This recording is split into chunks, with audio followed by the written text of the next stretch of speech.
Price the lord. హల్లెలూయా. దేవునికి మహిమ కలుగును గాక. ప్రియమైన వారలారా, మనిషి ఏ విధంగా మాట్లాడాలనేది గ్రహించకుండా ఈరోజు మాట్లాడుతూ ఉంటారు. అలాంటి వారికి ఈ దినాన్ని మనం ఎలా మాట్లాడితే సమాజంలో మంచివారము అనిపించుకుంటామనే దానికి ఒక 11 మాటలు మీతో మాట్లాడాలని ఆశపడుతూ ఉన్నాను.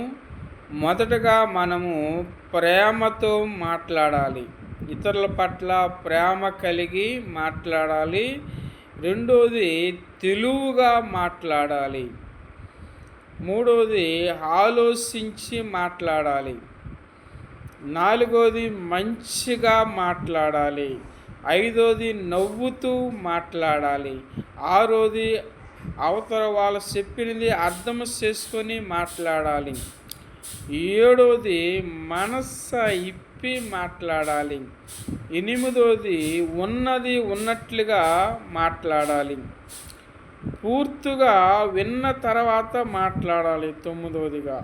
పదోదిగా మనస్సు నొప్పించకుండా మాట్లాడాలి.